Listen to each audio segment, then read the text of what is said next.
Welcome to this week's edition of CEO Corner. I'm Otis Rawl, President and CEO of the South Carolina Chamber of Commerce. And with me today is Darrell Scott, our Vice President for Public Policy and Communications. Darrell, congratulations on a good session. It wasn't a great session. We left some things on the table, but we had everything positioned right at the end to pass. That's right. That's right. We did. We got a lot of things that we got done that we can talk about today, but also look at the website and check it out on the website as well. We'll have everything posted. Well, I think the issue that most people were concerned about going into the session was the stabilization of the UI Trust Fund and how it had been operating. And actually, two pieces of legislation came out of that debate. One, to reorganize the commission and to put it in under a cabinet structure. Let's talk a little bit about what that cabinet structure is going to look like, what the new agency's called, and what will that new agency be doing. Right. The legislation that passed early in the session this year creates the Department of Employment and Workforce, which is all of the structure of the old ESC and then the workforce functions of the Department of Commerce. Really, we got to that point by becoming hundreds of millions of dollars in debt to the federal government, and that kind of raised everybody's awareness, not only in the business community, but in the legislature to go ahead and restructure that agency. Well, I know part of the restructuring is moving those agencies together, but also setting up hearing officers to hear appeals where traditionally those had been heard by the three commissioners. Now those commissioners are no longer in existence, and you have hearing officers. Right. The legislation, as you mentioned, creates a new cabinet form of government. So you got one executive leading the agency now. It terminated the old commissioners, and now you have the three appellate officers who were elected at the end of the session. We were pleased to get two business leaders elected to the three-person panel, which was a good win for us moving forward. And then the last piece really dealt with the misconduct and the payout side of the fund. And over the last few years, you had seen that hundreds of millions of dollars have been paid out for those folks who'd been fired for cause or who had voluntarily quit their job or for a multitude of reasons. And the new legislation really cracks down and prevents a lot of those payouts because the mission of the organization should be to pay out monies for those folks who were laid off through no fault of their own. So we correct a lot of that. Well, you talked about the millions of dollars that we owe the federal government. There's a lot of debate around that, depending on what you include in that number, but it looks like that number could be somewhere between $2 and $3 billion before it's all said and done with. The General Assembly set up a new structure to address the payback. Let's talk a little bit about what that structure looks like now and how it's different than what we had originally. Right. The structure that we had of old, depending on when you laid off and didn't lay off, if you used the system or didn't use the system, really the system was designed to be a very stable system of generating revenue. So if you didn't use the system, you really didn't pay much, but if you used the system a lot, you still didn't pay much. And the system that the General Assembly created this year, they brought in some outside actuarial groups from around the country to study it. But they set up a system designed around looking and forecasting how much you're going to pay out and then hoping to collect that much in return. 11 other states have that system.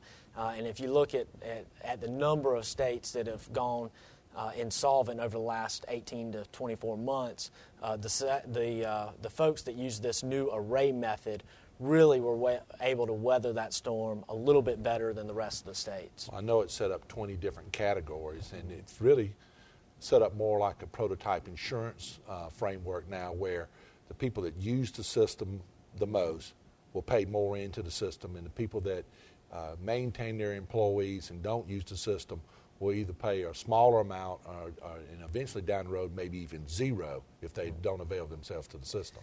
That's right. At the end of the day, everybody in the business community is going to be responsible for helping pay back the federal loans, and the new structure that we've got set up should allow us to pay back all of the federal monies by 2015. And then once we get to that point, you will see the folks that use the system the least paying less than they even pay today, but the folks that are using the system the most paying drastically more than what they've paid today. Well, I think another one of the issues or one of the initiatives that's in there is how quickly you move between rate structures based on how often you use the system and the look-back provisions there. I know it originally starts with a 10-year look back and then reduces down over time. So you want to talk a little bit about that. That was a significant piece of the debate in the legislation. The old system that South Carolina had a lifetime look back. So if your company had been in business for 100 years and never used the system, you could literally have millions of dollars in a reserve account but continue to pay and pay and pay. The new system really tries to tighten in and model it after your employment of your most recent years.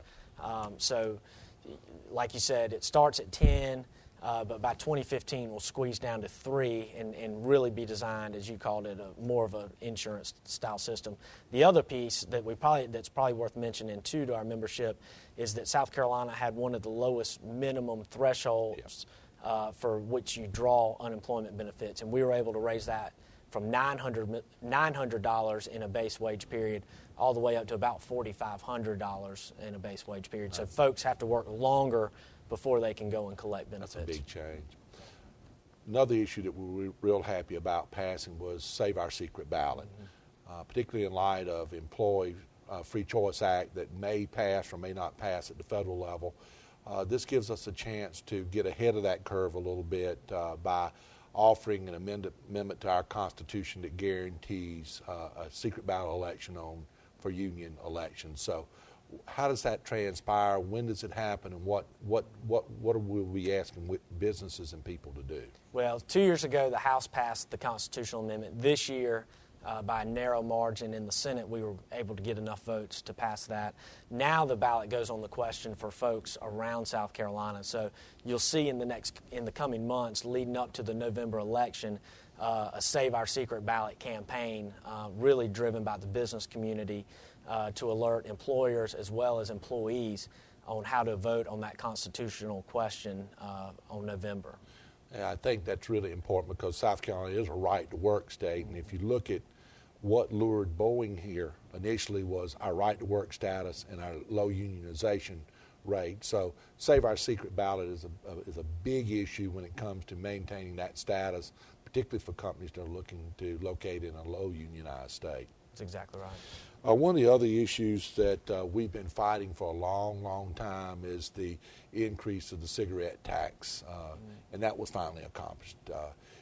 I know there's several reasons that we should have increased it. First, to stop people from smoking, particularly our youth. Second is to address health care costs.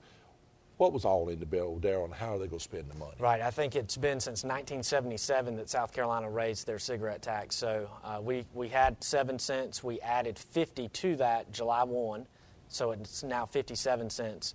$5 million will be spent on smoking cessation programs. $5 million will go to the Hollins Cancer Institute at MUSC down in Charleston, and then the rest of that money will go into a Medicaid reserve fund as the budgets continue to decline and we have shortfalls all over the budget, but primarily in those Medicaid funding. The cigarette tax dollars will go to the reserve fund to ultimately match federal dollars to be able to continue to provide the services to our Medicaid population. And one of the last things that passed, maybe even the last day of the session, was an Economic Development Act that the Chamber worked on along with some of our other business partners that had cleanup of statutes from an economic development standpoint, but also provided some additional incentives for businesses that are located here. What was in the bill, and how does it affect businesses, Darrell? Yeah, it's a great bill. As you said, it did pass on the last day of regular session in the Senate and ultimately got done in the extra time, the overtime, if you will. But they extend fee in lieu agreements. So, as we've got the highest property taxes for industrial users in the entire country, we extend some of those fee agreements that help soften the burden on those companies from a property tax standpoint. They've revitalized the port tax credit, $8 million there that now the port can use some of that money not only to go towards increased shipping container volume through the port, but also get into the warehouse and distribution business where Savannah's really had a lot of success over the last few years. And then really a critical piece that we fought hard for was revamping the Endowed Chairs program.